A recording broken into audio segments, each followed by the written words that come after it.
5, 4, 3, 2, 1. And it's live.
This is Leicester Till I Die TV.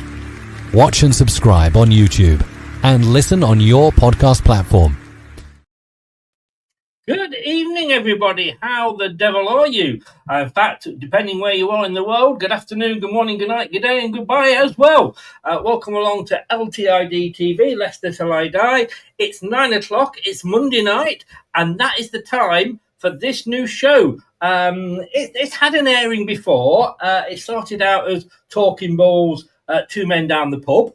The last one we did, we ended up talking about certain people that I'm not going to mention, because if I do, they get tagged in this video. But let me just say, somebody was a little bit naughty in the second of the global wars. Somebody was a little bit naughty while being a Radio 1 DJ, and somebody was a little bit naughty while painting pictures. I'll let you put two and two together, because if I say it, I lose all the revenue on this chat. So welcome along. Hey, look, it's totally and utterly, we're just going to fly with it. Although there's plans in place, I don't think we're going to be sticking with those plans. So this could absolutely end up going everywhere. And we've got three fine beauties, I tell you, that are going to join me tonight. Thomas, Reece, a.k.a. Blockhead, and, of course, Uncle Clibbo. And that sounds very much like a 70s DJ, doesn't it? Now, here's the top 40 with Uncle Clibbo. Yes. Good evening, children. Anyway, here we go. We're going to have a bit of fun tonight, hopefully. We're going to get the guys in. We're going to have, as I say, just see where it goes. And see if I can actually get banned by YouTube tonight. There'll be some Leicester talk in there. I'm just trying to keep this going as long as I can, because I can see what Tom and Reece are doing, and I just want them to leave that on as long as possible, because I know at some point they're going to have to rip it off. But here we go, guys. Let's talk Leicester.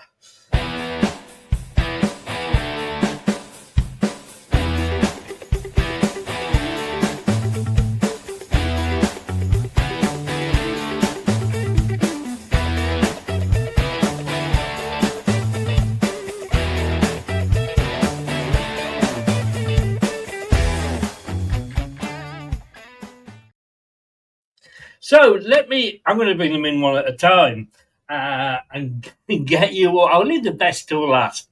Tease you, ladies, tease you. I mean, who needs Tinder when you've got a show like this with these beauties to choose from? First of all, let's bring him in. You know him as my co-host on the watch-alongs. This is what he looks like when he's been up all night on the PlayStation, although that's what he tells his mother he does. Good evening, Tom. How the devil are you, sir? Not too bad, mate. I might have got the wrong remit for this show, looking at the thumbnail, and I've lost an eyepiece somewhere as well, and I've not smelt this much latex since my trips to Amsterdam as a child, so there we go. Hang on. You didn't say that in the warm-up. Amsterdam as a child. Yeah, maybe the child bit was a bit too much. Well, I was 18, actually. I mean, it feels a long time ago now, but I'm going to have to take this off. I can't really breathe in it that well, but...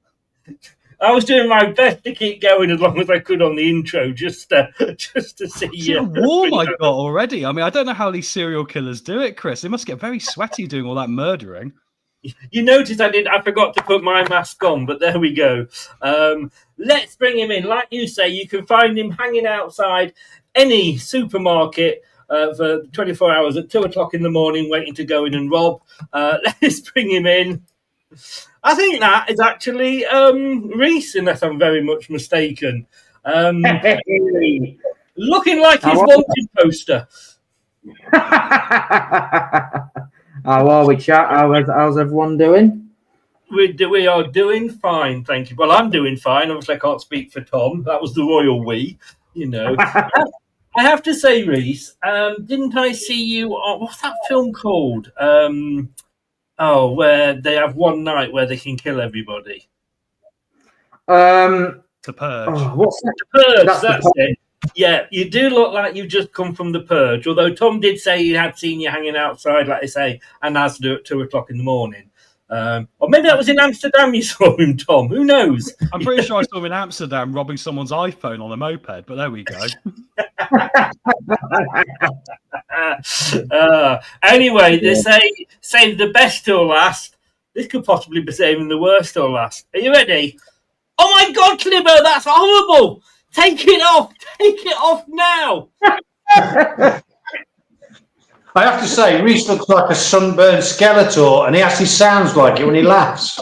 Hey! Oh, boom, boom. Oh, we're not going to get through this show, are we? And you wanted to be away by 10:30, Tom. I think you've got no chance. Reece, you can take it off now if you wanted. No, carry on. Keep the show going. The new baby squad, isn't it, guys? The new baby squad. We're going to form it tonight. He likes the smell of latex. The things I do for Leicester till I die. Oh, come here. Can we just have a quick vote? Put your hand up if you think that's actually an improvement. There you go. Craig, hi Craig, how you doing? He's in. Scott is in. Good evening, Scott. Craig is in. He's saying, "Where's the phase wig, mate?" That was the scariest thing I could find. But to be honest with you, it's just too bloody itchy. This one size fits all. There's a load of bollocks, I tell you. But look, my beard's itching a lot. My beard's itching with I can't understand the fucking word you're saying, Reece. You're going to have to take it up. Oh. I said my beard was itching. No, put it back on. Put it back on. I said my beard was itching like fuck then. Clibbo, what have we signed up for tonight, mate? Honestly, we've been told there's no plans for this, and we're just coming in and get thrown under a bus, mate. So I've no idea. I spent a few hours with Reece today, and I was thinking, that's probably enough for the day.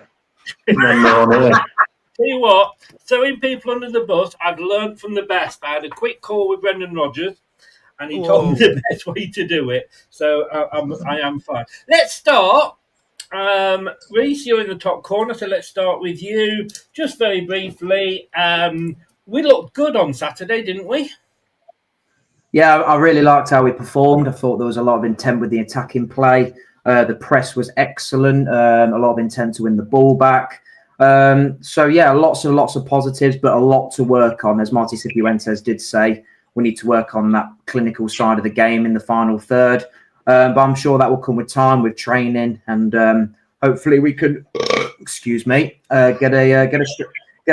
striker through the door on loan or something. So yeah, all good so far. Can I just say I am so glad that came up that end because we would not want a.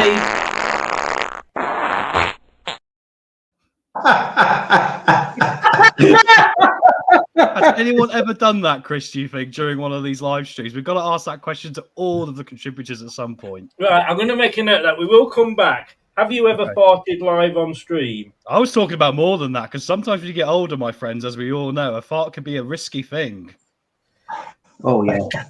No, I can't. It's 18 plus, guys. Come on, we're throwing all the shackles off here. You know, we could talk about this. We've had. You just reminded me. There we go. Let's put that up in the top corner. There we go. My mum's watching this.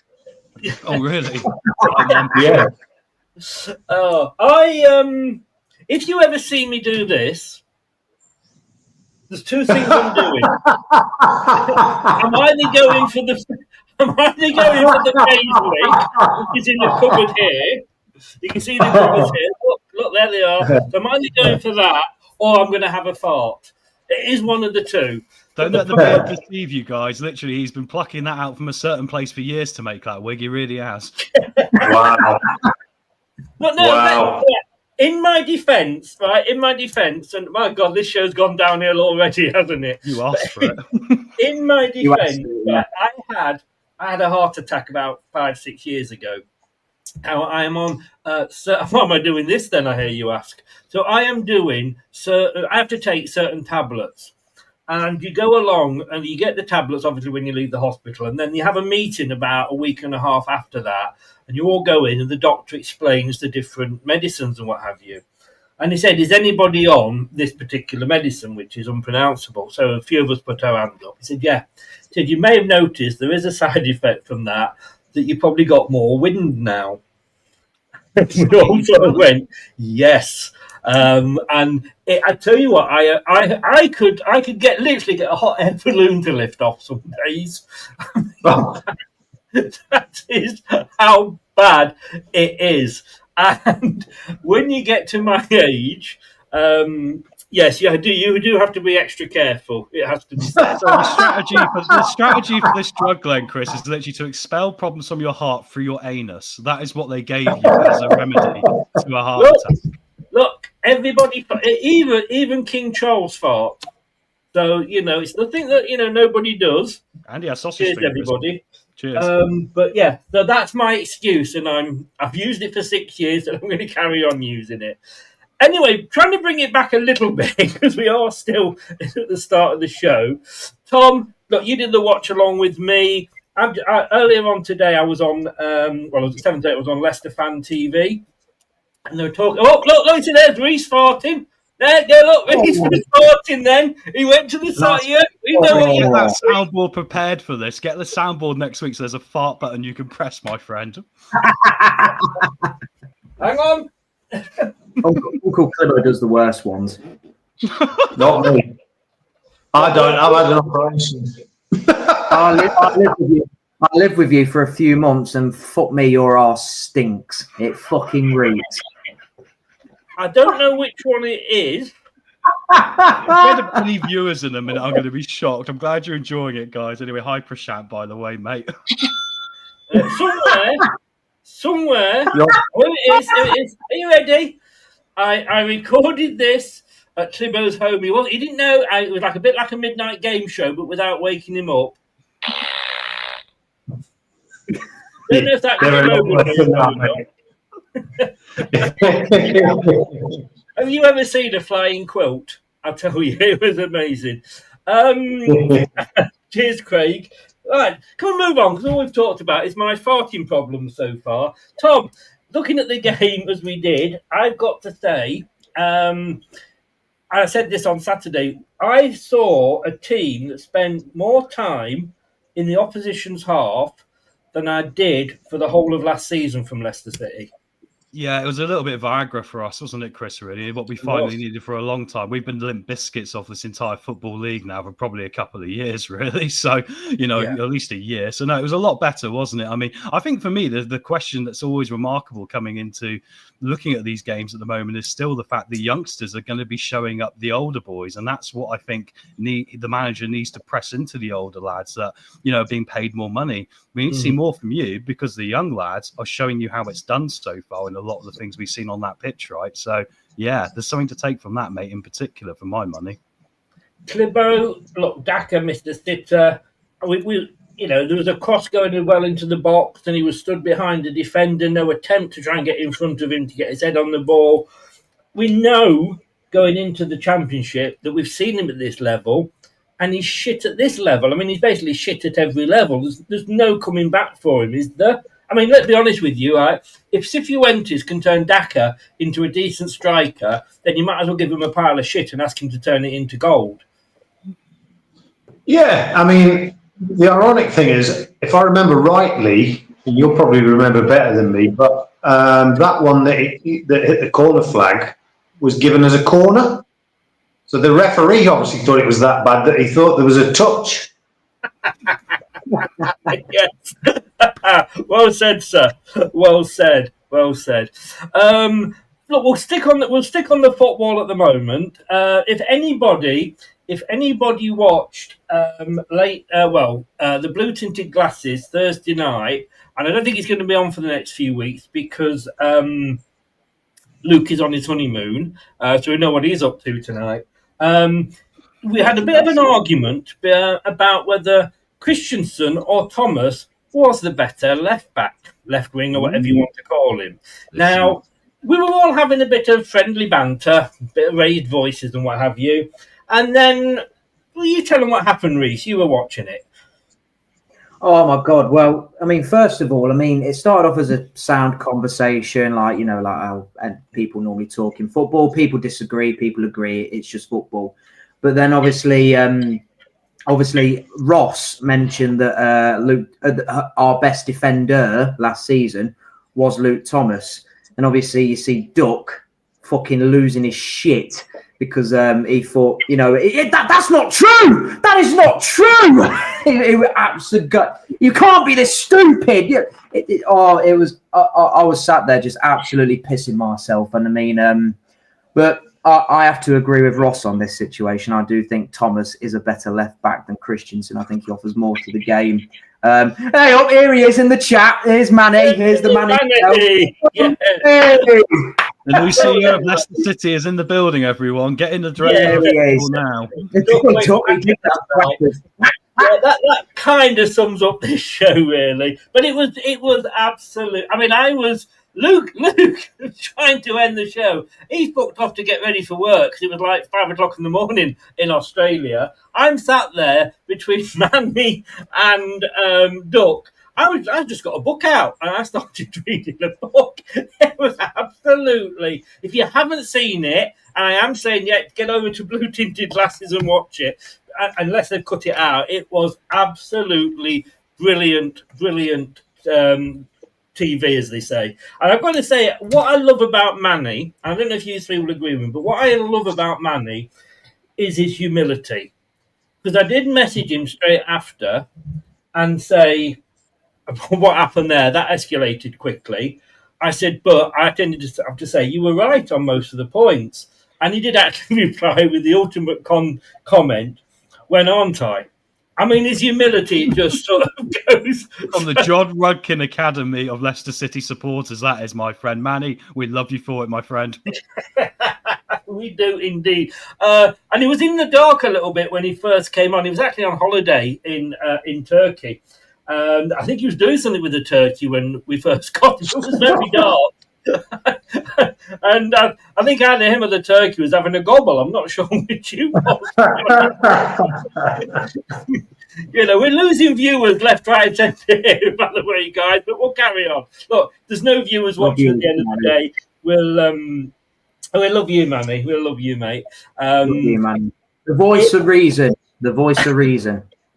No, the guy that's actually called Voice of Reason has been in jail recently, so let's be careful. He got done for stalking that Vine character that does Channel 5. Jeremy Vine. Yeah. I mean, let's be honest with you. How sad a person. If you're going to stalk somebody, don't stalk fucking Jeremy Vine. No, stalk his brother Tim. At least he's got some one-liners. Yeah, I love Tim Vine. Yeah, exactly. But look, Clibbo, look, I mean, Daka, I'm trying to pull it back here. Daka is currently his days have got to be numbered, haven't they, really? They have to be. I think for the sake of his career. I mean, I think a few things have happened. One, he's been under the shadow, like many other strikers, under the shadow of Vardy.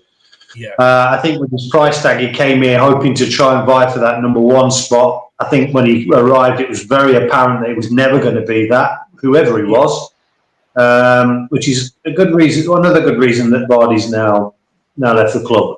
Amazing, though he was. And I think, it's bandied around about this word. He's a confidence player. I genuinely believe he is, and I do believe somewhere in there is a player.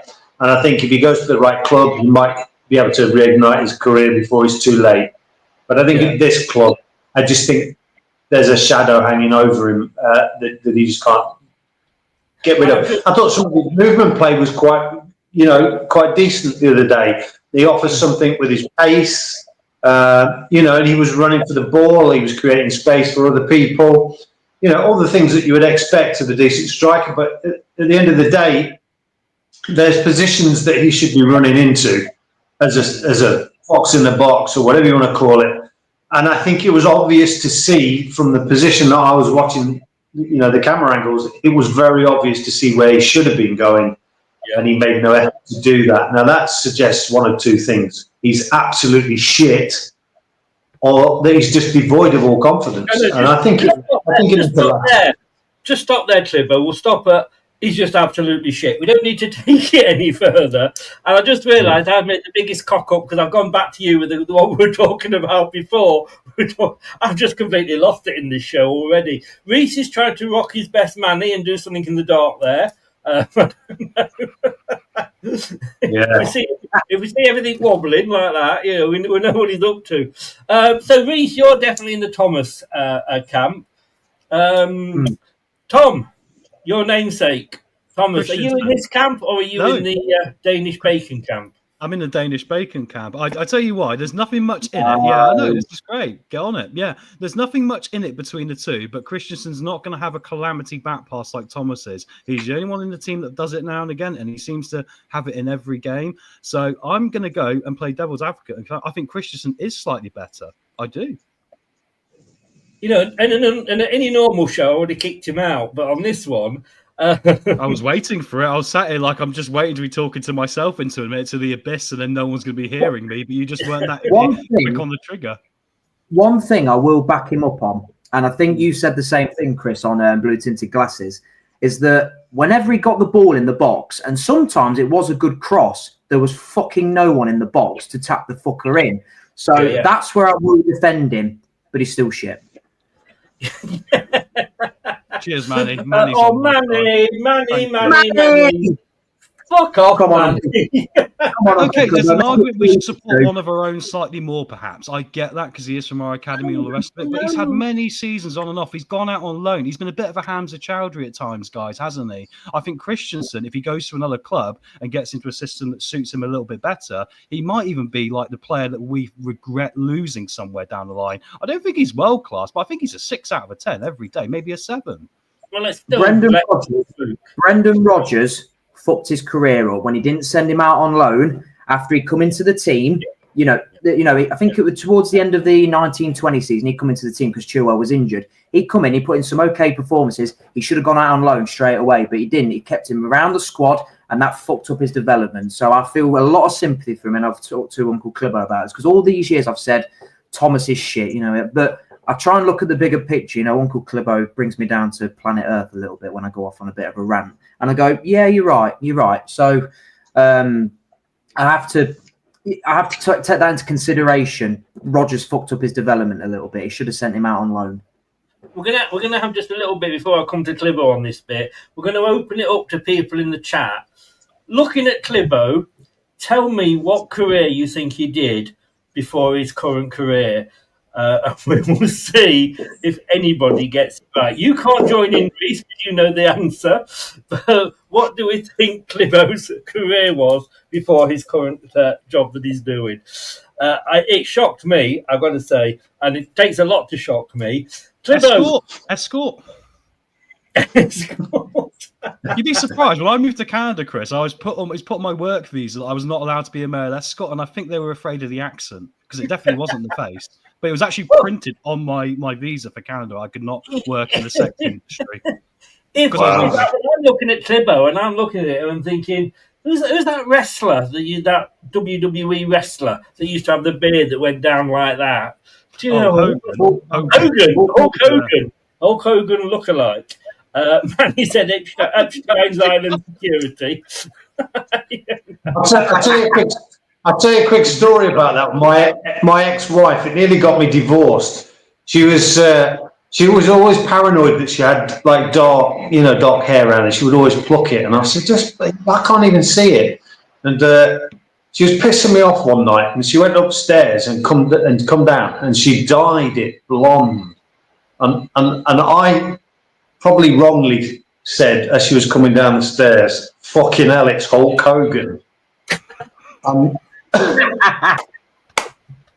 Did you give it a leg drop as well? It didn't go down very well. I had to duck many times. I am a real. Maybe we could live without the wisecracks. Yeah, I got in trouble for that. I'll let you do. But look, Clibbo, Thomas, he went to Sheffield United, had an awful time there. He was sent back. And look, he's not the only defender that they had. They had 3 other bloody defenders, so they were just as shit as him. They let in more goals than we did last season when they got relegated. So they let Thomas go because they needed to bring another player in on loan, so they had to let one of them go. He then went to Middlesbrough, didn't do very well then. But I think coming back this season, as Brad would say, he's almost redeemed himself. I think the actual question, if you're asking me who's better, I think it's a little bit more complicated than just who is the better footballer. If you're asking me whether Christensen will ever be a Premier League footballer, not as long as he's got a hole in his arse. He's just not built for Premier League football. I think you wouldn't say that on the 7 o'clock show, would you? I actually think he's a pretty piss poor left back, if I'm honest with you. If you're asking me if Luke Thomas at this stage is a better player, I would say probably not. But potentially, I think he has the attributes to become a Premier League player. If you're asking me if VK would play well in a Champions League potential team in Italy, yeah, I think he'd do well there. I think the game is completely different and he's probably built for that. And probably Thomas isn't. If you're asking me who I'd rather have in the side, then it would be Luke Thomas. Hey. He got there after a fucking essay there. Yeah. Is this why they play JJ at left back so much, do you reckon? Because they had these arguments behind the scenes as well. And well, JJ played at left back, didn't he? He was half decent. He was, yeah. So they moved him to right back. Yeah, typical Leicester. The thing that sticks out with me. Oh, look, we've got Locks in. Hello, Locks. How you doing, mate? The thing that stands out for me with these two is that when we were last in the Championship, he was asked by Enzo to play a slightly different. That's.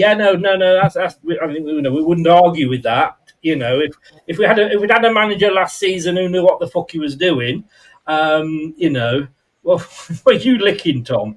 It's meant to be a comedy show, Chris. I'm throwing some background in while you're talking. Carry on.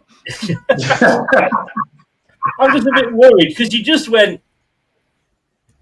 What I do with my hands and my tongue are entirely my business, and for the people that are interested in joining in, that's all I'm going to say. Thank God it just only goes that far down. But no, Christensen was asked by Enzo to play a slightly different role, and he said he didn't want to do that, and that's why he was sent out on loan. Thomas has played a few different roles, and he'll play where he's asked. Now, if somebody's not willing, as in Christensen, to do what his manager asks him, then fuck off. I mean, can you imagine if JJ had said, I'm not going to play right back? Would have been fucked. So I think having that attitude, and maybe, and hopefully Duck's not watching, maybe it's something to do with Danish people. You know, look, I hate Europe. Don't worry about it. I think England hates Europe after Brexit, Chris, so don't worry about it. No, hi, Paul. Welcome in. Right, what was the question you said earlier? Because I think we've talked enough sort of football for the time being. Tom, what was the bit you said earlier? Have you ever farted in an unexpected place? Was that what you were asking? No, I wasn't asking. I was just suggesting that sometimes a fart, when you get older, can be quite risky, my friend. You have suggested it, so now we will do it. You tell us, Tom, have you ever farted in an embarrassing, or you know, you farted and you're in the supermarket and everybody looks round and... No, I've dropped an entire crate of beer in the supermarket once because I already had about 5 pints. That was quite a funny one. A whole crate of Corona during the World Cup smashed all over the floor, and all I heard was "Ray," you know. So that was a pretty embarrassing public moment. Or there was a time I was playing football on a trial for Manchester United. True story. Got smacked in the gentleman's region with a football very hard. Saved the ball. Fantastic work for my penis and testicles. But unfortunately managed to urinate myself completely afterwards because obviously I needed to go to the toilet. That's a true story. That's an embarrassing story I can tell you about. You never heard John Motson say, "Well, it was a good save from the goalkeeper. He got his cock right on the end of that, didn't he?" Absolutely. I've always argued for years that's why I've lost an inch or two off it. But there we go. I can't lose an inch or two. You never bloody see it. Reece, anywhere that you've ever farted and you've regretted it? Plenty of times, mate. Share with sharing is caring, as they Look say. at Clibbo's face. Clibbo's like, what have I signed up for? Sorry, carry on, Reece. No, it's all right, mate. Well, funny enough, it was one time when I was at work, and I used to work with old people in a care home. You know, I did it for 8 years. So and then one of the carers went, and she heard it, and she went, "Are you sure you're not Are you sure you're not want your fucking pad changing or something? You shat yourself or something?" I was pissing myself laughing, and then one of the residents went. I've spoke to Uncle Clibbo about this particular resident, and she just looked up at me and went, "You stinky cunt."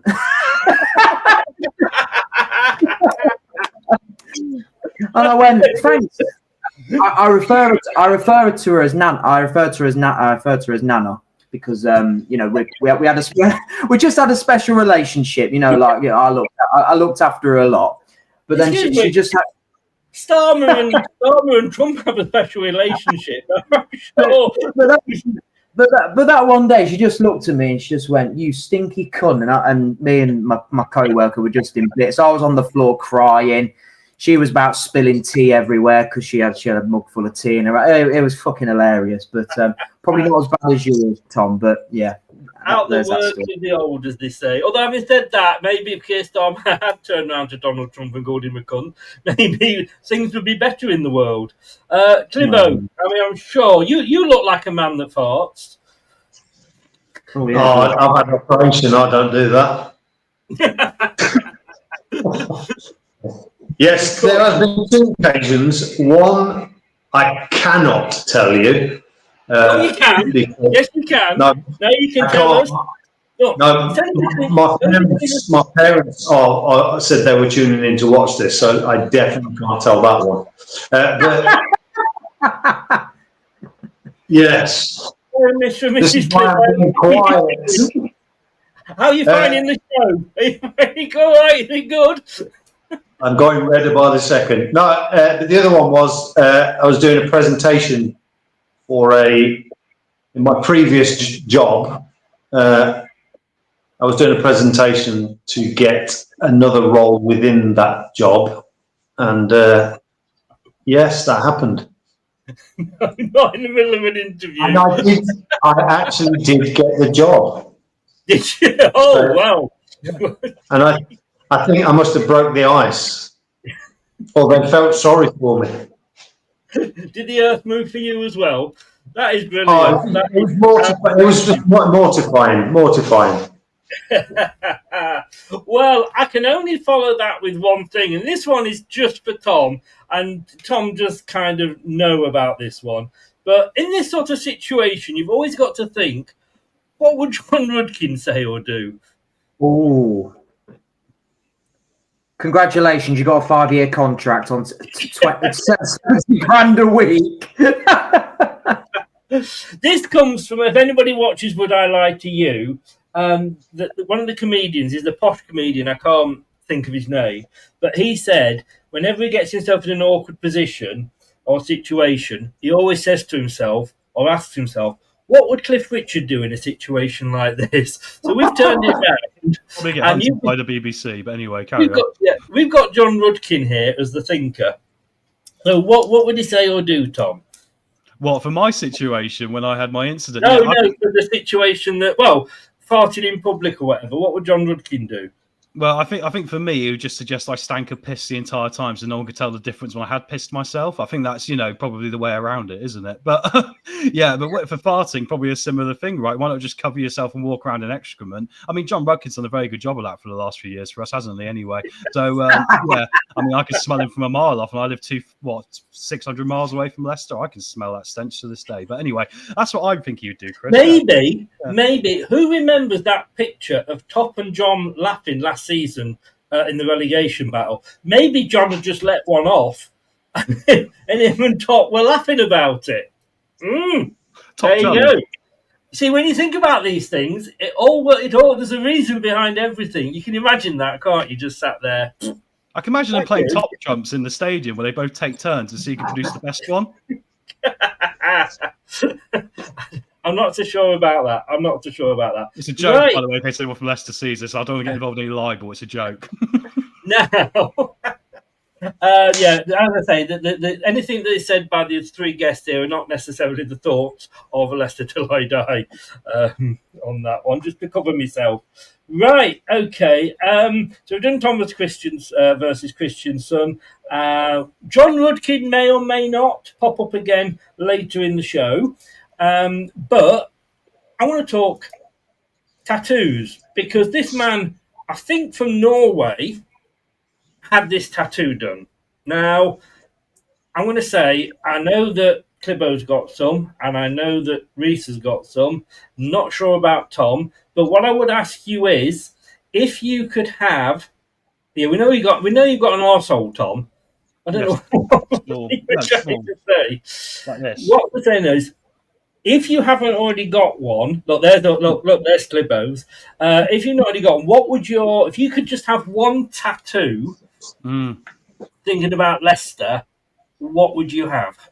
That's a really good question, isn't it? Maybe the clock tower down my penis. You know, the nice clock tower in the city centre or something like that.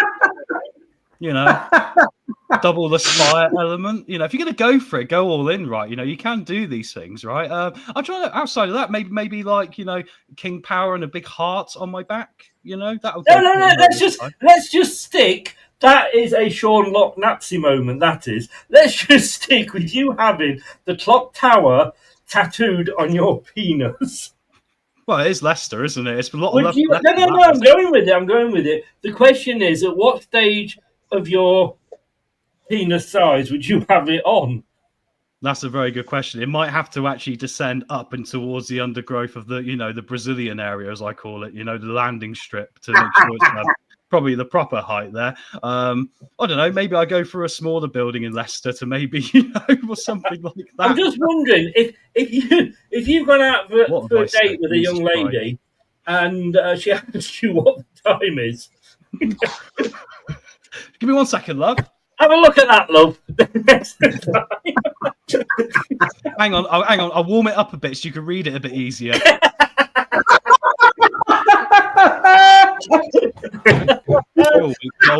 I just say that was made worse by the hand actions.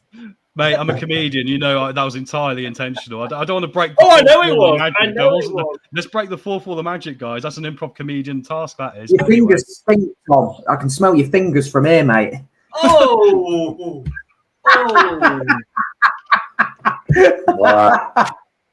Wow. The silliest. We're talking earlier about Clibbo's previous jobs. Did you know I used to be a gynecologist? I retired, really, but I do it now and again for people I know. I just like to keep my hand in.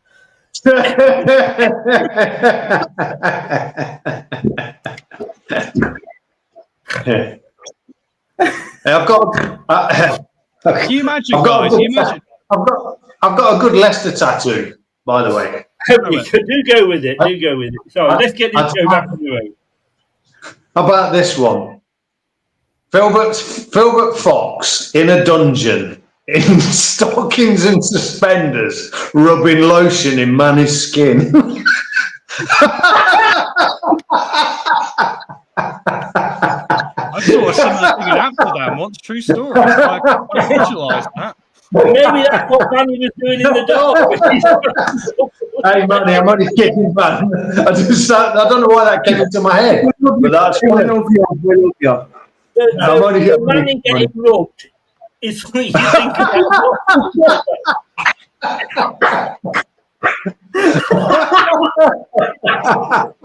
I can just say, I wondered how low this show could go. Boom. Boom, lads, boom. There was a girl that went was the girl that went to have the tattoo, and she went to the tattoo artist. She said, "Can I have a butterfly on each arse cheek? Because it's my favourite, and I want my boyfriend to sort of, appreciate my liking of butterflies." And the tattooist said, "Look, I can't do butterflies." She said, "What do you mean you're a tattoo artist?" I said, No. They're too complicated. Like, well, he said, "No, I can't do." He said, "I can do bees."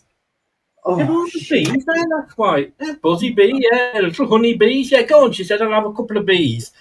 She has them done. These 2 bees. She gets home that night. She gets on all fours for a reverse entry, and he stops. And she goes, "What's wrong?" He said, "Who the fucking hell is Bob?" Reece is thinking about that one. Come on, Reece, catch up.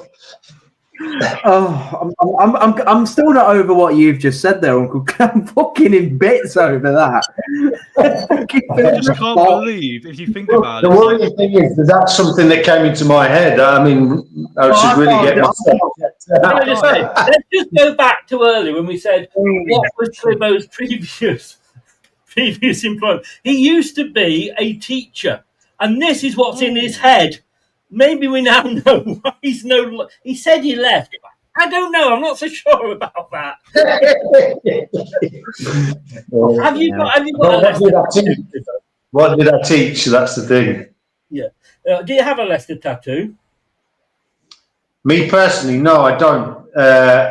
It's probably one of the only things I haven't got. I've got a tattoo, but Reece has. Do you want to see him? Well, what can I just say? Depends where they are. They're on the arms. They're on the arms. Don't worry. I'll have to. I've got to take my fucking top off for this. Fuck's sake. Oh, nice one. Nice one. So that's Leicester till I die. You see, you love the show that much. You've had it tattooed on you. Reece, I've seen enough. We're going to make the full Monty happen. If the next one's on your arse, I'm leaving. Oh, wow. It's got you can't see it, Greg, but he's got blue eyes, but they need redoing. So looks like he's had a couple of joints. Look at his eyes; they're going inwards like this. Yeah, he's on the prowl now. Hey, it's Basil Brush on crack.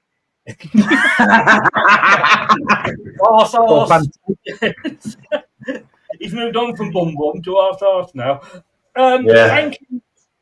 Frankincense, whatever it's called there. Sorry, mate, I can't pronounce. We'll call you Frank. Frank. I should have gone. I do go to Specsavers. This is the problem. I'll just probably get the myrrh a minute, mate, while we're on the religious stuff. Why not? Yeah.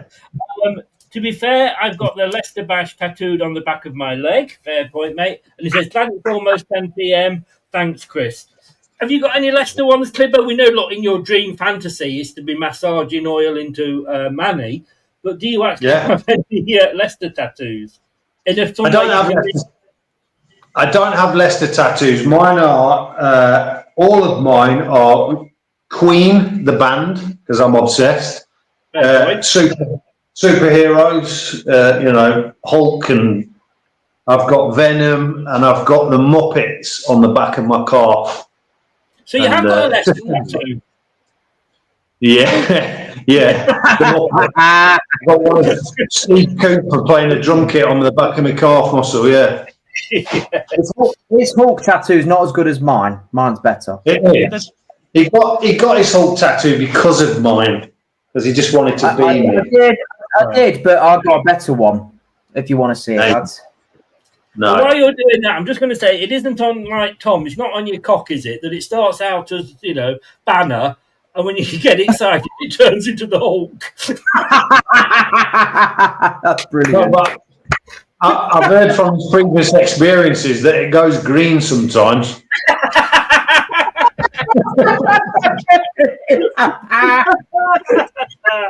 You never would have thought that when you were at school. Get your Hulk out for the lads. Get your Hulk out for the lads. Nice. Oh, wow. Yeah, I've got to say, I'm sorry, Clibbo, that's impressive. Yeah, you can't see mine properly. That's what it is. Yeah.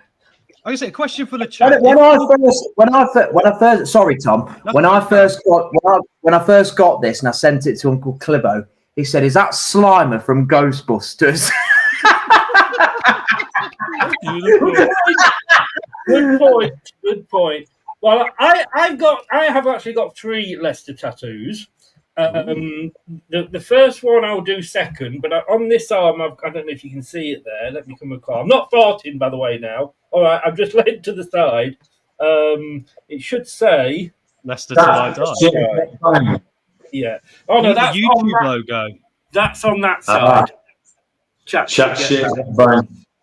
Shit, get bang. That's fucking brilliant. And then on my calf, and I'm not getting up and dropping my pants, but on my calf, I do have Fungus the bogeyman. I do have that logo there. That's my favourite. Yeah, I've got that. And that chat shit get banged was me at the Christmas party with the Bournemouth Echo, absolutely pissed out of my brain, saying the year that Leicester won the Premier League, saying that if Leicester were top at Christmas, and I was 55 odd at the time, so I was an adult, I knew what I was doing, but in my piss state, I said, if Leicester are number 1 at Christmas, I will get a tattoo. Now, well done, Leicester, for winning the league. Really well played, Manny. I literally didn't know what I hated tattoos, absolutely hated tattoos, and of course, but Leicester never do what you expect them to do. They're fucking top at Christmas, so I had to have it done. Tom, you were going to ask the chat something. I was just going to say, we've got all this talk about Basil Brush and Filbert Fox, and I was thinking, if they procreated, what do you think they call the child, guys? Get some name suggestions in the chat. What would the child between Filbert Fox and Basil the Brush? Basil Brush? Is that right? Basil the Brush? Basil Brush? Basil Brush. No, that's the toilet cleaner. I think Basil being on the brush would be way too far for even this show, Chris. Actually, we better not go down that route. Yeah. But yeah, get names in the chat. What do you reckon they'd call their child? That's an interesting one, isn't it? Or perhaps Vicky Vixen's having an affair with Basil Brush. Well, right, that leads me very nicely into my next part, because I ever wonder whether we should have kiss cams down at the King Power. You know where this is going, don't you? Yeah. And I have got to say, we've already had one. We've already got kiss cams down the King Power.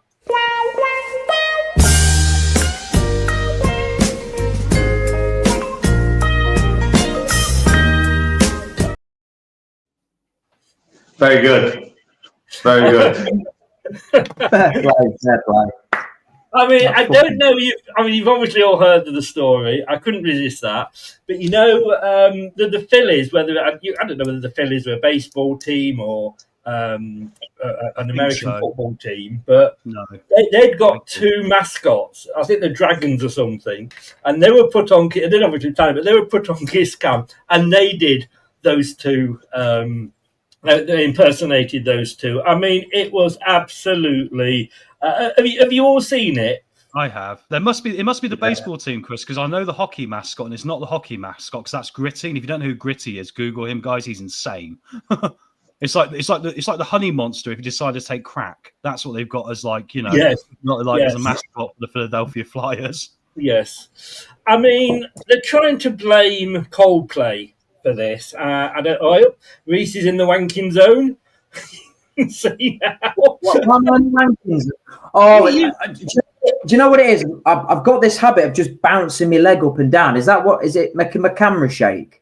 No, it's because this, in fairness, when I go like that on the table, mine bounces. No, it's because you're in the total black like Manny was the other day. Apparently, mine's got suspension. I didn't realise that. That's awesome. The Phillies are a baseball team, by the way. Oh, they are, right. Sorry, you're wearing suspenders, Tom? No, I thought mine had suspension, but I realised actually I wasn't wobbling the table hard enough, so obviously I might be able to get away with a little bit. Well, I'll tell you what, after this show, talking about that, I am going to go into the other room and I'm going to rip my wife's knickers off. They're off, making me leg itch. Anyway. I thought you were going to go into the other room and fart your arse out. He needs to record the new soundboard clip for next week, so he's going to literally... I had a friend of mine who was in jail. He was a bit of a naughty boy, if I'm honest with you. And he'd been in 15 years, and he came out, and he said to me, he said, Chris, he said, like, I've not had a woman in 15 years. I haven't got much money because I've just come out of jail. So I pointed him in the right direction for that, the red light area in Bournemouth. And he went down and he was seeing all these women. They were asking too much money. And then finally he got to the one at the end. It was a bit older, shall we say, to put it politely. And she quoted him a price. You know, he said, well, for £20, you can have the Cyclone. 20 quid for the Cyclone? That sounds interesting. He says, go on then, I'll have a Cyclone. So they went back to her place. She stripped off. He said, go and strip off. So he stripped off. She stripped off. She laid on the bed. He laid on the bed, and he's there. And she ran across the room, jumped on the bed, and farted on him. He said, what the hell was that? She said, well, that's the wind that comes with the Cyclone.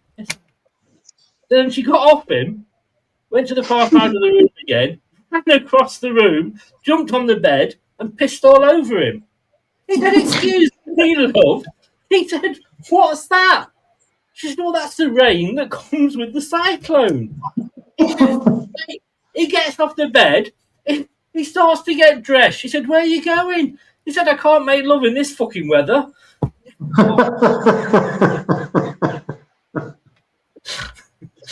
He doesn't want to be associated with this. He wants to get back. White flag. We'll be back to some more serious content later in the week, ladies and gentlemen. No. Most embarrassing moments when watching football. Let's start with you, Clibbo. Have you had an embarrassing moment watching football? Do you know what? I don't think I have.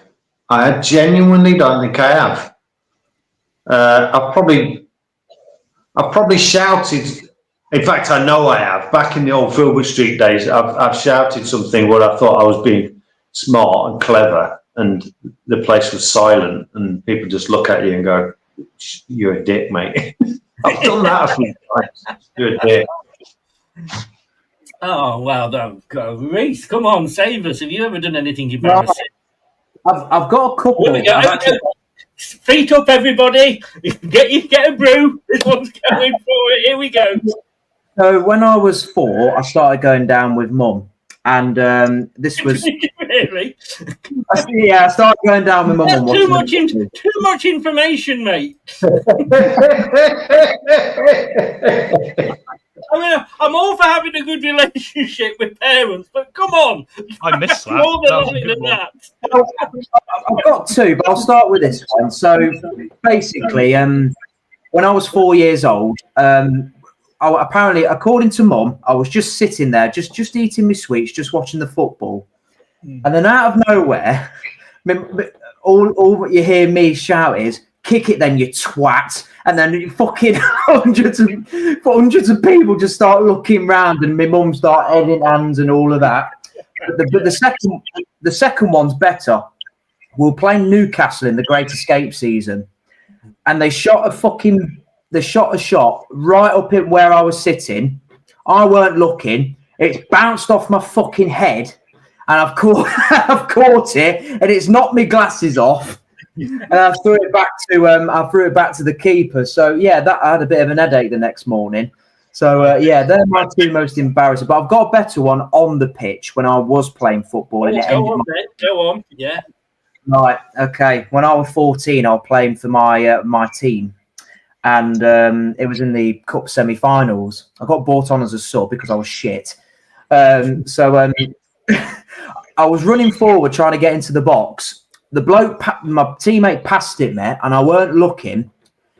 It was like, "Reece, the ball's coming," and all of a sudden, I step on the ball, and my knee goes the other fucking way, and I've snapped my cruciate ligament, and I've never played football since. You shouldn't be laughing at that, Richard. That's like, that's a sad moment. You know, that was the end of Reece. Could have been the new Vout phase. You know, there's no. I'll be better than him. Yeah. Manny said, Wow. Reece, as long as Uncle Clibbo didn't sneak into your room at night to fuck you in, nothing can be too embarrassing. I've got one from Devon, and it's all incest jokes in this show. You guys live in the Midlands. You've got no excuse. Every time Reece says Uncle Clibbo, I think of a 70s DJ. You know what I mean? I just what? Now then. No. Please don't mention any names because it does get a link in the channel. And I don't want that, you know. No. That's how I did a brief impression. We did this show, like I told you earlier about it, didn't I? And but Craig, who does it with me on his Bournemouth channel, he has conducted, right? He's doing you, man, he's doing you. He got all these links to the three people mentioned on the description of the YouTube video. Tom, I'll give you watching football. I can give you hockey, because I know you're a big hockey fan as well. Oh, I woke up my neighbours last year in the playoffs, obviously, when William Nylander scored a goal. I shouted so loudly they literally had to look over the fence and check I was all right because they thought I might have had a funny turn because I screamed so loud. A good football one for you, actually. When I was in Toronto, I decided to go watch Toronto play Tottenham in the pre-season friendly when Jermaine Defoe had just signed for Toronto. Which obviously was a big thing for them at the time. And nothing really in the game particularly happened apart from it was a pretty good game of football. But on the way home, I'd obviously had quite a few beverages, so I was a little bit wobbly. And I got pulled over by the cop shop and nearly got arrested for drunk and disorderly, even though the fact I wasn't disorderly at all, I was just a little bit wobbly. But of course, in North America, it's different to England. You're a little bit wobbly in England. It's kind of what everyone is. In Canada, it's like, it's obvious, right? But as soon as I opened my mouth and spoke to the bloke, he literally went, "Stop right there, mate. You're British. You're all right. Just get home safe," and left me alone and didn't arrest me. Wow. You're the experienced drunk, my friend. You'll be fine. And I went to Wendy's and bought 4 Baconators and ended up falling asleep in the hostel. Wow. I kind of got 2. The first one isn't that bad. You know when Leicester were playing Man United again, Great Escape season. You know, we came back twice and put. But when the 5th goal went in, I jumped up and was celebrating so much that I ended up on the lap of the woman sat next to me. That's my excuse. That is my excuse, and I'm sticking to it. That is why I have no longer a season ticket holder at Leicester City, because she has a restraining order on me. But literally, we went absolutely mad. Everybody did in that game. I ended up. But the worst one was I used to live in Blackburn. I know somebody had to. And the only game I could really get to see as a Leicester fan was when Leicester played Blackburn, because we were in the same league. Burnley weren't; they were further down at the time.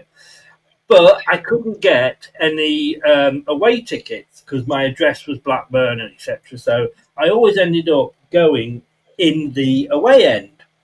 And this was a game where I think we were something like 5 down, and we were feeling absolutely rubbish.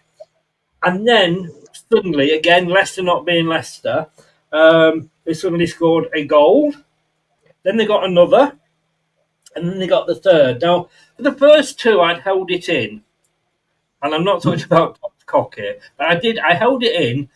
But when the third one went in, suddenly, like, the comeback was on. I just jumped up and went like, yes! And you know that moment when they say everybody around you goes quiet, because I'm surrounded by Blackburn fans. I haven't got a Leicester shirt on or anything like that. And I'm sat there and I'm thinking, my life is over. That is it. My life is absolutely over. I got one more, which is probably the best one, Chris, actually. I forgot it. Go on. Quickly, I'll say it. Remember when we used to play League Cup games on Tuesday or Wednesday night, right? We played Chelsea when we were in League One, didn't we, at Stamford Bridge? I'm not sure you remember that game. Carl Court scored, I believe. It was probably the only game Shevchenko played. You were there. Reece, I should have been there. That's right. Frank Lampard. Yeah. Reece, I should have been there, my friend. The only problem is I lived in Oxford then. So, of course, I had a few drinks in the afternoon and thought I'd go down on the off chance I get a ticket. I went on the Tuesday. It was on the frigging Wednesday, wasn't it? So I turned up and there was no bugger there. So I completely turned up down from Bridge from Oxford on the wrong day for a football match. I ended up going to a nightclub and going back in the morning, but I was just like, what a dickhead. You sausage. You're not getting any argument off the 3 of us here. You know, I think we've got to go nearly an hour now. I'm going to use up all my topics tonight. All right, then. I'm going to give you another one of these, Tom. John Rudkin's most embarrassing moment at a football match. Oh my word! I mean, being at them at the moment, is that classifying? Because it's kind of like if you had like Hitler turning up at the Olympics, it's a bit sort of a bit dark, perhaps. Chris? No, you said his name. I'm going to get it. I didn't say the full name, did I? Do you want me to say the first bit? No, I don't. You don't need to.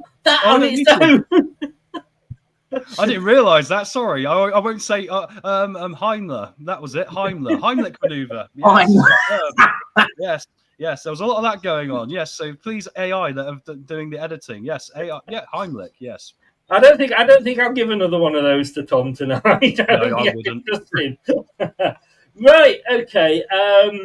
So we've done embarrassing moments, kiss cams. We've done John Rudkin a couple of times. We've done Thomas. We've done tattoo. Just a couple to sort of go through now. You asked this the other day, Tom. On I think it was during the marathon friendly game against OH Labour that sort of seemed to go on for 5.5 days.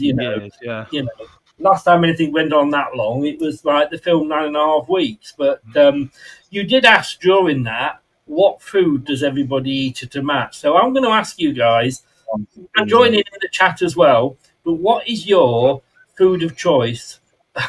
What's wrong? Fucking hell, they look like... Chris, that picture's intentional and you know it. They look like beef curtains. A woman's beef curtains. I have no idea what you mean. No. I've not seen that much ham in a Marks and Spencer sandwich in about 20 years, Chris. Have a word with your girlfriend, mate. Oh, my God. So, it's all right. The other one I was going to use included Hellman's mayonnaise, but we're not going to go there.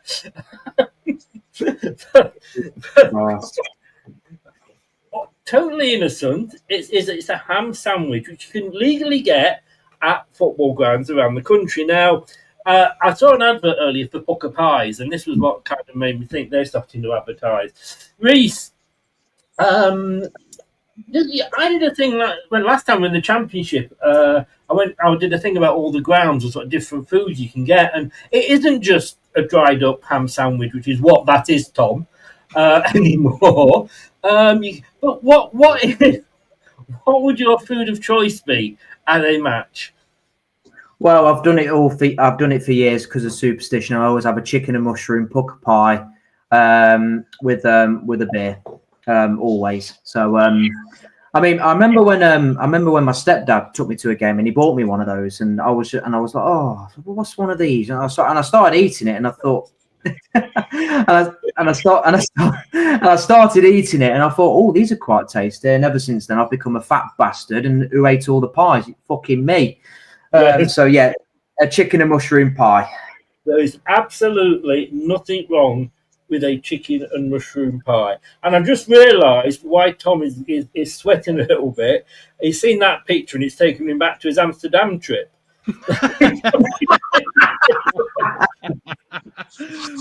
What do you mean Amsterdam trip? There were trips, Chris. Yeah, no, I know what I meant. Michael in the chat. That reminds me of women. No, don't say it. No, we can read it. Don't say it. Don't mention the war, for goodness sake. I might have mentioned it once, but I might have got away with it. Yeah, Tom did mention it the once as it happened. Clibbo, what is your food of choice? Well, whenever I go and watch a game of football down at Leicester, it's always a packet of Walker's cheese and onion crisps because it's blue and it says Walker's on it. I know that's sad and a bit pathetic, but it's something I've never told anyone that actually. So I'm airing my my OCDs and things like that to the world. Yeah. Yes. Mm-hmm. Yeah. I wonder if I can still eat these, actually. No. 10 years, Chris. 10 years. 10 years, yeah. Fucking hell. Yeah. Takes the vitamins. What the fuck are those trousers? Are you a fucking chef or something? vinegar. No, this is why they can't get Walkers to sponsor this anymore because of obesity. Yeah, and that's probably one of the reasons. Just the one packet, Clibbo, or a family pack? Well, I have to say, I have quite an addictive personality, and I don't have crisps in the house because I could eat. And actually, my sister, Reece's mum, is exactly the same. I could eat pack after pack after pack. Yeah. And it's very difficult to keep this Adonis of a physique in tip-top condition by just eating crisps.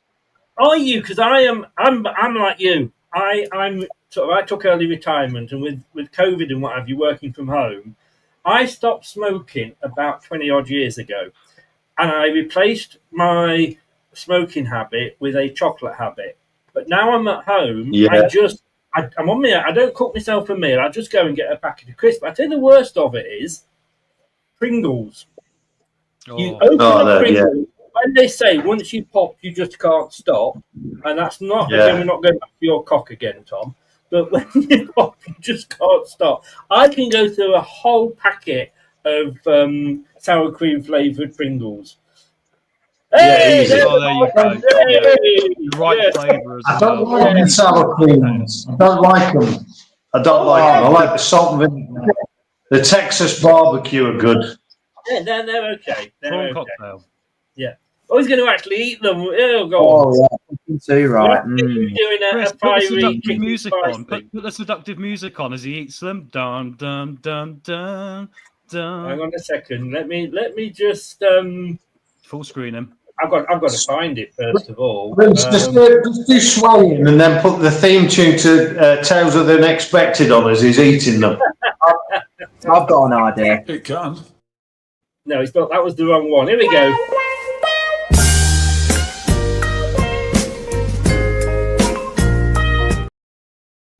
You're going to love a bit of Mick McCarthy, haven't you? Tom, what's your food of choice? Well, with my physique being nowadays like the Michelin Man, if I had an OnlyFans page, Chris, I'm going to go with a classic stadium burger for football because I think, the classic burgers you get from a burger van outside a football ground, there's something different. It's like getting a kebab shop pizza. If it was, it's something different, isn't it? So I'll go for that. If I was in like a sports bar in North America, which is my favorite drinking habitat for something like sport, I'd go with some wings. You got to go with wings, right? Well, okay. I mean, I would eat differently if I was in a pub or something because I love chicken and mushroom pies. But I know if I ate that at a football match, half of it would end up down my shirt. Yeah. Because I just couldn't. And it'd be the Alan Partridge thing. It's hotter than the sun, isn't it? Yeah, that is the other thing. Hotter than a McDonald's apple pie or whatever they do for the sweet. So I'm like you. I go for a classic burger. Yeah. But I had one of the worst experiences I ever had was at Southampton football ground. And I went along. It was Leicester youth were playing Southampton youth, and my mate was a Southampton fan, so we went over. And I had a Southampton burger, which literally was just that, a burger in 2 pieces of dried bread. Bun or whatever you want to call it. Yeah. What I like, though, before you get into the ground, because that was absolutely shit, before you get into the ground, these food cabin things that you come out and you smell the onions.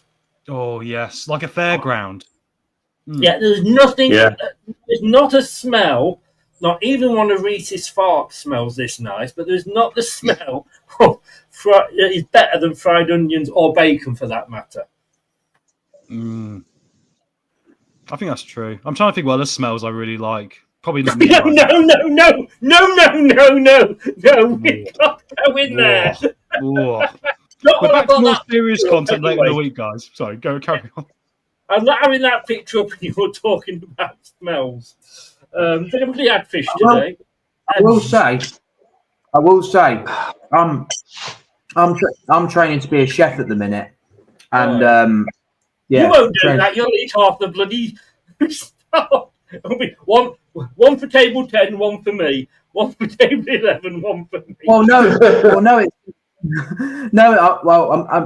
I'm a chef in a care home. I'm trained to be a chef in a care home. So we have to do a big tub of homemade soup, and we use an onion base. Like you put the onions in, you give it a nice stir. The fucking smell. I mean, fucking orgasmic.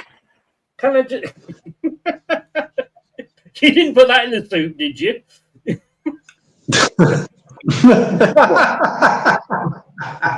Clibbo, is this the same care home that you work at? I tell you what, I hope it's... No, I work in a mental institution, but I do hope I don't ever have to go into the care home that Reece is working in, that's for sure. Does anybody, or two things. First of all, if he gets a job at a care home, will you please keep an eye on it, Clibbo? Because if suddenly all the inmates start dying, just you know where to look. And secondly, the beauty of being a chef in a care home, yeah, he doesn't have to make any solid foods because none of them can chew it. Has anybody ever watched? This is what I think Clibbo is, because Clibbo's saying he's working in a mental home. But has anybody ever watched Shutter Island? No. It's a film with who's in it, Tom? Leonardo DiCaprio's the lead character, isn't he? Yeah. Yeah. And you all through the film, you think that he is the Doctor. Yes. But what is he, Tom? Well, let's not ruin it in case people haven't seen it, Chris. Come on, you're giving away one of the biggest spoilers of movie history here, aren't you? I mean, they're not. It's just their fault. They should have watched it. Well, he's a patient. He's a patient. He's the patient. Yeah. Yeah, but they're letting him play out his role. Yes. Yeah. I think, Clibbo, I don't want to say anything, but I think that's what they're doing with you. Yeah. I don't know what you mean. We touched on Pringles earlier, and if nothing else, they're a good thing to have in your car so you've got somewhere to pee if you're stuck on the motorway anytime. Growing up, what were your? I never did. No, I should have taken that into account. I'll tell you what my favourite flavour of crisps were, and I'm still pissed off that they discontinued them. Beef and onion. Walker's beef and onion. I mean, last Christmas you could get the whole Christmas meal. You could get roast turkey and stuffing. You could get Brussels sprouts. Oh, that was my Christmas dinner. No, beef and onion. Not a fan of that, I've got to say. Tom? Roysters, the Texan ones, you know, the Roysters, which had like the little bubbles. I quite like them. And the other one I'd say, if it classifies, when we're talking about fishermen, they go scampi fries. The Smith scampi fries. Yes. Hey, Puppy! Clibbo's partners arrived. All the RSPCA, everyone, quick. Sorry, Clibbo.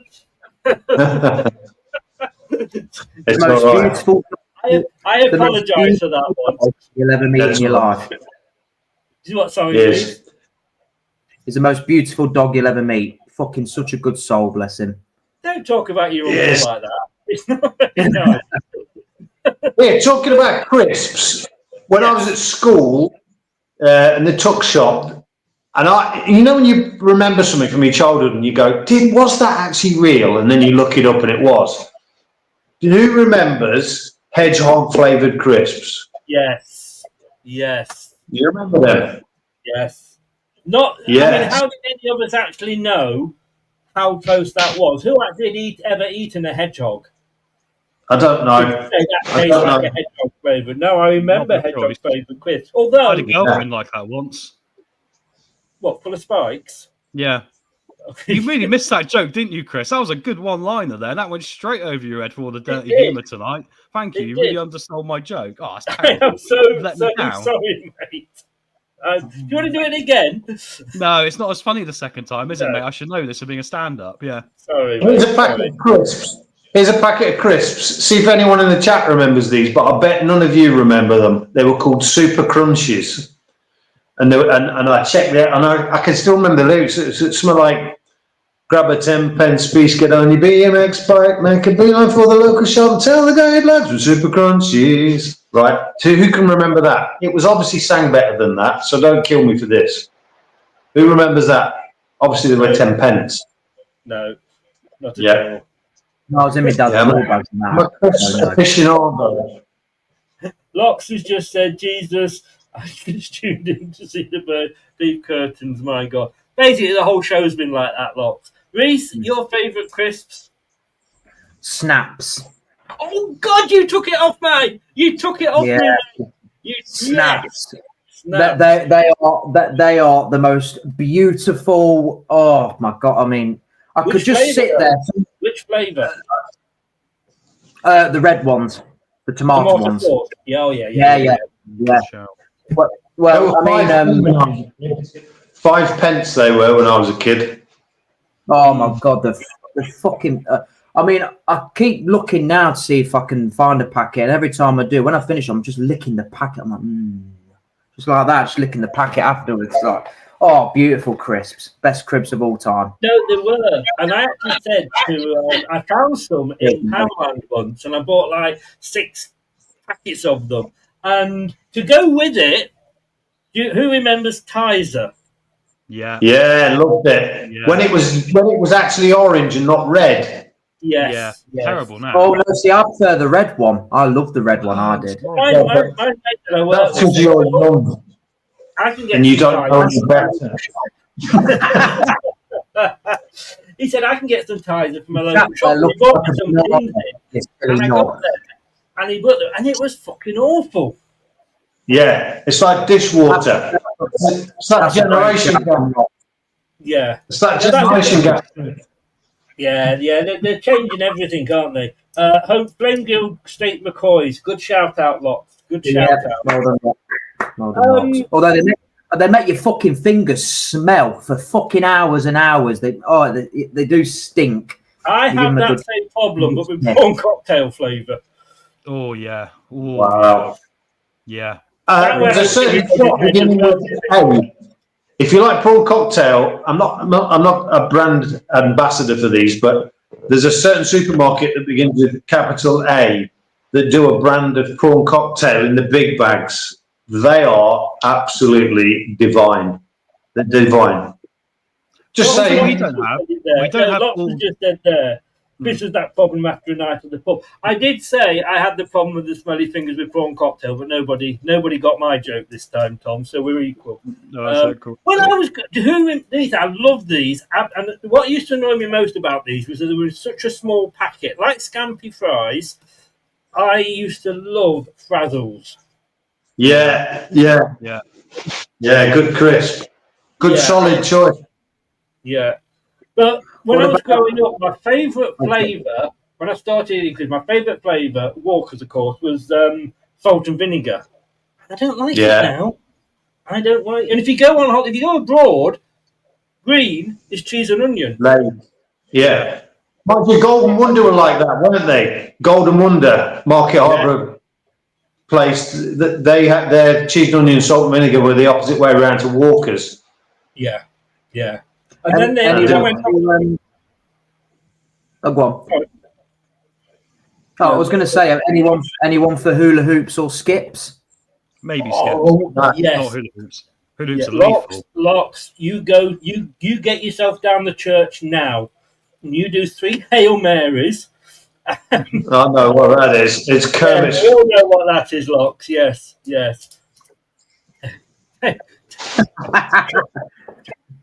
Take your green gloves off next time you go to bed. That's what I'm saying. But what was I saying before that? I can't remember. Chris, I was going to quickly say, like, all dressed crisps. We don't have them over here, but if you ever go to North America, all dressed chips are amazing. It's every type of meat on a crisp, as they could only do in America. Because why not have one meat where you can have all of them on a chip? Literally, honestly, try it if you ever go over there, guys. Big bags of all dressed chips, unbelievable. Hula hoops, you were saying, and can I just say, the most shocking thing about Clibbo's tuck shop conversation was the fact that he went to school. Yeah, I did actually. I was shit at school as well. Hated it. The irony. And you became a teacher afterwards, Clibbo. I did, yeah. That's like going back to a car accident. That sounds. I just wanted everyone else to suffer the way I did, so that's why I became a teacher. Got you revenge. Motive in life, mate. Good idea. But when went to Australia last year, I got some friends over in Australia, and they actually gave me a shopping list of things to take over that they can't get over there. But of course, when you go through customs in Australia, I don't know if you've ever seen any of those programs on TV, they always say, have you got any food? And I went, and you have to declare it. So, the Chinese try and get in magic mushrooms and all sorts, So there was I with my little shopping list for Jane and Phil. And they'd asked me to take things in like barbecue hula hoops, scampi fries, sardine paste, like paste.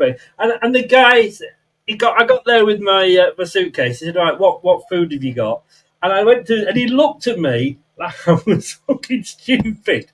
He said, "What?" And I went, "Expats living over here." He said, "Yeah, I get it then. I get it." But they got me onto barbecue hula hoops. I have got 4 packs of 6 in my cupboard. I absolutely love them. The problem is nowadays with crisps, the bag's only a quarter full. Yes. And with a packet of hula hoops, you can literally chuck them in your hand and do it in one hit. That's annoying for me. Are you barbecue flavoured? I'm my cupboard now. I want them. I've got some in the cupboard as well. I've got loads of them. Hula hoops, barbecue flavoured. Yeah, I don't mind them. They're not my first choice. I like the plain ones or the salt and vinegar ones. I'm just putting them on my fingers and just doing that with them and playing with them on the table like that. You put them around your fingers. Michael of you, mate. I like it. Very George Michael of you. Beautiful. Oh, thank you. I've got fish and chips in the cupboard. Actually, fish and chips. Remember fish and chips? What flavour, Chris? You remember them, Chris? No. Yeah, they were like. Yeah, they're actually shaped like a fish and a chip. They're so salty. And I like the Smith's ones that you used to chuck the salt on yourself. Do you remember them? That was a gimmick, wasn't it? Because it was only the top bit there. So got any salt on them. And then you used to stick a bit of vinegar in it as well, just to be. Well, everyone did it. Yeah. Annie says Walker's Pompadons and Monster Munch chipsticks too. Cherry original moment. Monster Munch. Oh, cheesy moment. Now skips. I tell you what, I do like a skip. Not round my garden. I mean, the prawn cocktail. Not on Oliver skip. Not on Oliver skip. Not an Oliver skip. No. That's an ad deal his agent needs to sort out pronto for him to get some more money. He's a terrible footballer. Yeah. He's more likely to get the builder's skip though, wouldn't he? But what I think love about skips, I don't know if you've done this, Tom, is you get a skip and put it on your tongue and just let it melt. Yeah, it's like candy floss, isn't it? It's like candy floss, isn't it? It's like that video of a raccoon who's got the candy floss in the water and it disappears. It's like, I like skips, but they do that. They kind of feel like you're not getting a lot of value because they just disintegrate in your mouth. Yeah. Yes. What about chocolate bars? Because I've rediscovered Curly Whirlies. Now, not for me. Overrated. They're not that big. They used to be like this. You bloody wish, Clibbo. You think you've been that big for a long time. Even with the Viagra. No, I agree. But they had an offer on. At Iceland, and it was 10 packets of them for a special. I got actually 10 packets of Curly Whirlies, and there was 5 Curly Whirlies in each. So I've got 50 Curly Whirlies to get through. I just love anything caramel. When I eat Twix, I have to take the biscuit off, and I eat the biscuit, and then I save the bit at the top and eat that. Yeah, exactly, Tom. How do you eat yours, Tom? I don't eat any chocolate, Chris, ironically. I don't actually like chocolate that much. What? I used to eat a lot of it when I was a kid, but nowadays, if I told you the last time I ate a chocolate bar, it would be over a year ago. Honestly, I cannot remember the last time I ate a chocolate bar. I used to like the caramels when I was a kid, caramel bars. Yeah. Reece, I mean, there's a lot of chocolate bars that aren't around anymore. But what was your chocolate bar growing up? Marathon. Yes, Michael. Mars bar for me. Love a Mars bar. I think I don't know. It's just the overall package for me. You get a bit of nugget, you get a bit of caramel, and then you get the chocolate. A very close second is Dairy Milk Caramel. I do love a Dairy Milk Caramel. So then we've got some good ones in the chat. Locks has said Galaxy Ripple. Blue Tinted has said, Locks again. White Choc Maltese. I did like White Choc Maltesers. Marathon, stroke Snickers. Whichever one of those you want to go for. Yes, Manny. That's a great shout. Lint Swiss milk. Oh, we see Lint chocolates. We're not all earn as much money as you, Manny. Some of us have got to go for. Some of us have got to go for Aldi's own version, and I tell you what, you can't tell the difference. You cannot shop at Iceland, eh, Chris? You know. Clibbo? Well, I'm going to go for one that's probably you might remember it, but my all-time favourite chocolate bar growing up was a Texan bar. I kind of remember it. It was in like a kind of caramelly kind of packet, and the word Texan was written in the stars and stripes, and it was like nougat-y, and it used to make your jaw ache like hell. It was good training for later on in life, but you know what I mean. Manny's called me a tight ass. All I'm going to say to that, Manny, is you.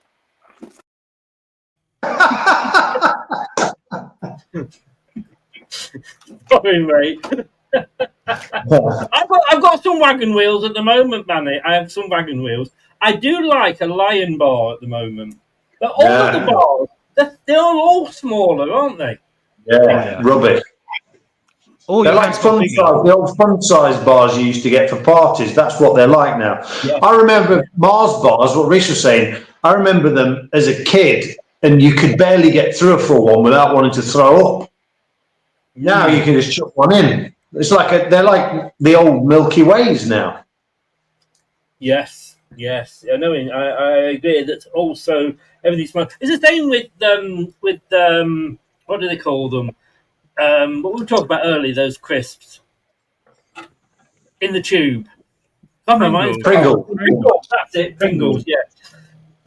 Thank you. Yes. When you open a Pringles top, how big is the gap at the top? I know. And there's a huge gap, which means by the time you've got them home or they've been delivered, because they've been shaken about, they're all broken. Now, here's a tip for you, right? I'm going to put my Auntie Joan hat on here and give you a shopping tip. If you go to Aldi, they do their own version called Stackers. Yes. Now, my kids, when they were younger, and I live above an Aldi. It's quite nice, but they used to actually end up preferring the Stackers to the Pringles. Now, if you put, I don't waste my days here doing these things, you know. But if you've got a tin of Pringles, put it next to a tin of Stackers, and the Stackers is about that much smaller, but the Stackers go right up to the top.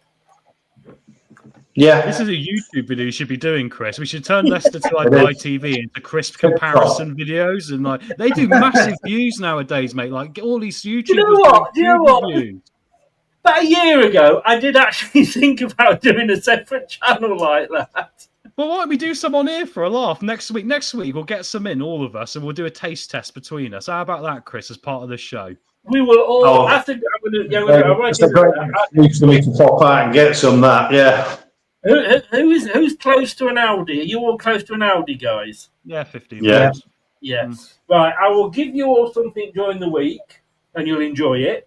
But I will give you all a food choice to go. I'm bagging Pringles, so sorry.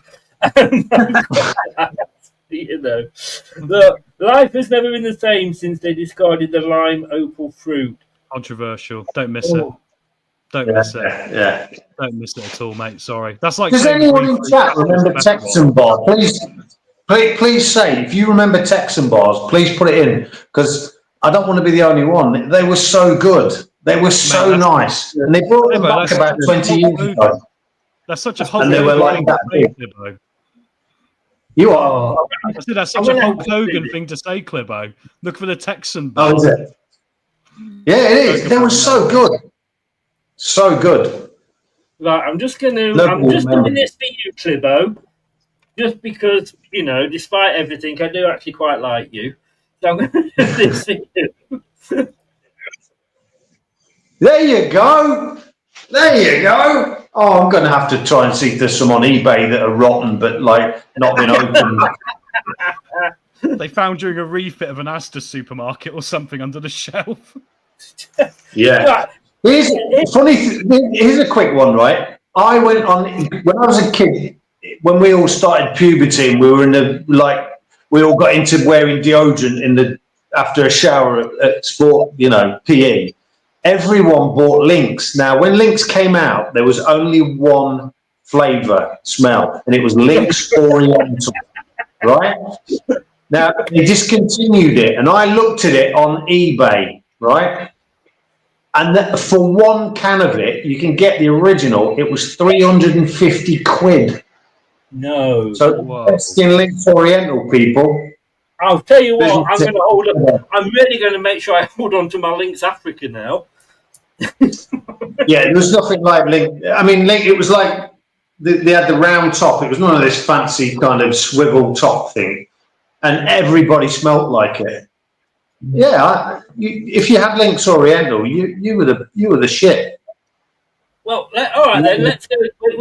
As we are going on all these diversions, if you've got to go, by the way, Tom, that's fine. Let me know. Yeah, I think I've got to, mate. I was going to be a bit too late here, but guys, I really enjoyed this, honestly, and let's do some more next week. I look forward to it, honestly, and cheers to the chat for being along as well. And more serious stuff for me. We do the watch along, Chris, later in the week.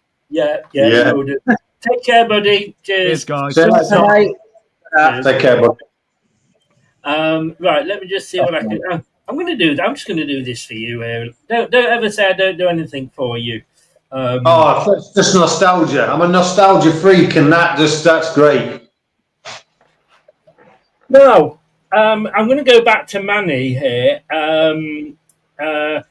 He says, "Lynx, sure you didn't pile on the Old Spice or Brute." Now, look, I know you're fully bearded now. I'm hyperactive.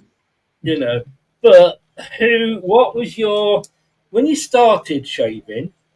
And probably like 2 years ago for you, Reece. When you started shaving, what was your aftershave of choice? It's called Stronger With You from Armani, and the amount of it's called Stronger With You from Armani, and the amount of compliments I used to get on nights out when I was 18, 19, 20 was quite unbelievable.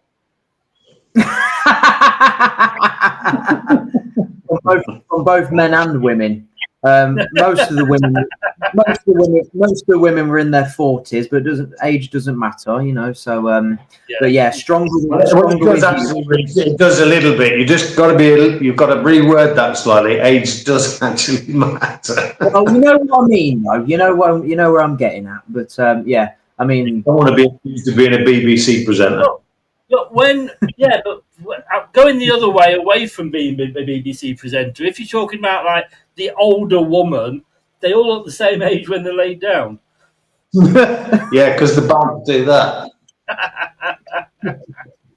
Oh, there we go. Let's put John Rudkin up. And mine, I would say, I'm going back. You'll remember this, Clibbo. Denim. Yeah, the mark of a man. Oh, indeed it was. Yes. I used to love denim. Probably why I never had a girlfriend for years. But, yeah. What about you, Clibbo? What was your...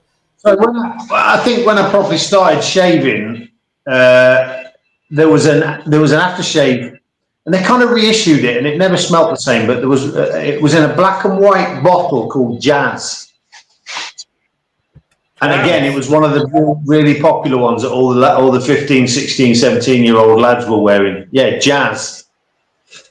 I'm sure it was like a plastic bottle I think it was zigzagged at the top, and you should press the top. Yeah, black and white.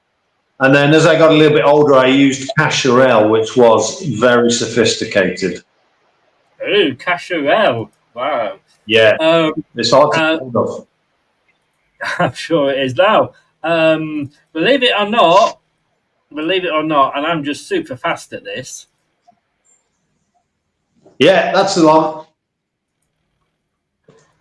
Who remembers that? That was a real crystal discotheque aftershave. That. I'm just going to test you and see. I never really use this because actually I was more of a denim man. But I want to see if you won't remember this, Reece, because you say you're still a baby. But I want to see if Clibbo will remember this. And I don't know whether anybody actually bought it, but the TV adverts were absolutely classic. So let me just see if I can find it, and I will bring it up very, very quickly. Just the one I've done. Body. Where's it gone? Where has it gone? I don't think it's saved properly. It's not high karate. Sorry? It's not high karate, is it? Yes, it is. How did you know? Because I knew I'm a child of the 70s, so they were all the adverts. Old Spice, there was denim, there was Brute, splash it all over, with what was it, Henry Cooper, and then it was Kevin Keegan, if I remember rightly. Yes, he did it as well, didn't he? Yes. Yeah. Now, I'm gonna test you now. Kevin Keegan actually had a top 20 single. Can you remember? Are you sure it just wasn't Leo Sayer with an England top on? Well, it could have been. Who can remember what it was called? Oh, crikey. Was it a cover version? No, it was actually a song. It was something that was written for him. I think he may have just gone to Hamburg at the time, but he had please. Like when you sometimes get like Gaza did Fog on the Tyne, and you had Chrissy Waddle and Glenn Hoddle and Waddle. Wow. Silent Night or something, Lights or something like that. Something Lights. Yes. I don't actually remember. But you see, when did he go it went to Hamburg. So what year would it have been? Diamond Lights, that's it. Diamond Lights, yes. Somebody needs, wow. That was his follow-up. It was actually Head Over Heels was his. If you like, I don't like to use the word big hit, but Head Over Heels was his hit. I've actually downloaded the wrong thing there. Here we go. Let me do this one. Head Over. Does anybody remember Head Over Heels? It looks. What year was that, Chris? All over again. I've no idea. I have no. It's got to be late 70s. That. Oh, it was. I will search Kevin Keegan, Head Over Heels. Let's have a look. I've got a challenge for you next, Chris. I've got a football related. Oh well. Here's a challenge for you. Now you're on music and football. I want you to hum the melody for Argentinian Melody, the 1978 Argentina World Cup song. Oh, I love it! Very good.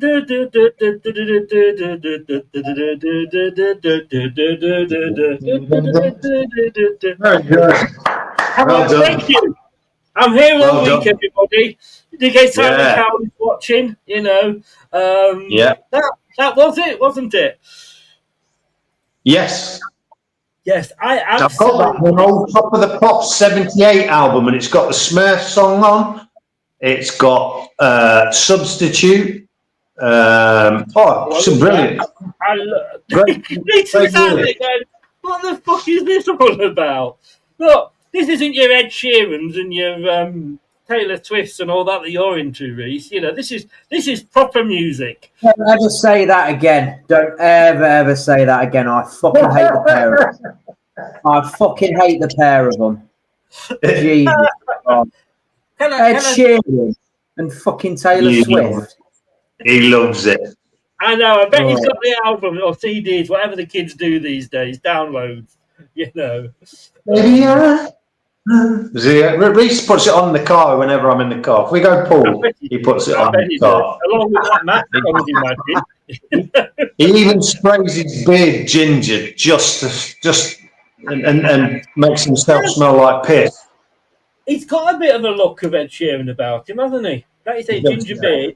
He'd be there, Reece. You know, Reece is more of a Bieber guy, and you can fuck right up with Justin Bieber.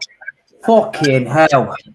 My first music, says Manny, was the credits for the BBC World Cup '86.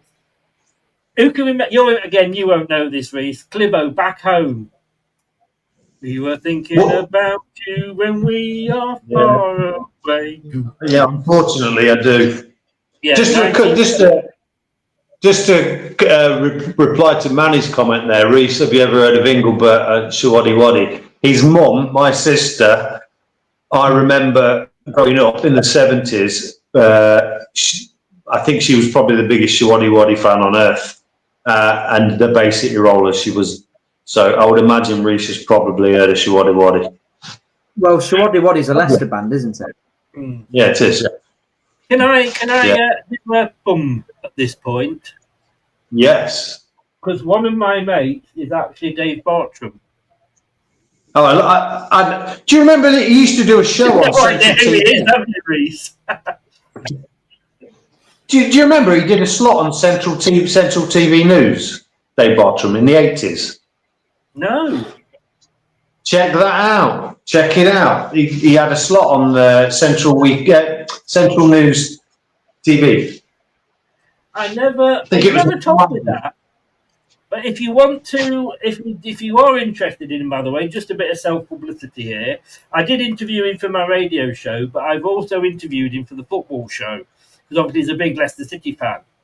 Yeah. And they used to play a lot of show Waddy Waddy. So do get onto LTID TV, go to the interviews panel, and as long as you want. Well, there was Waddy related players, wasn't there, in the Leicester City side at one time?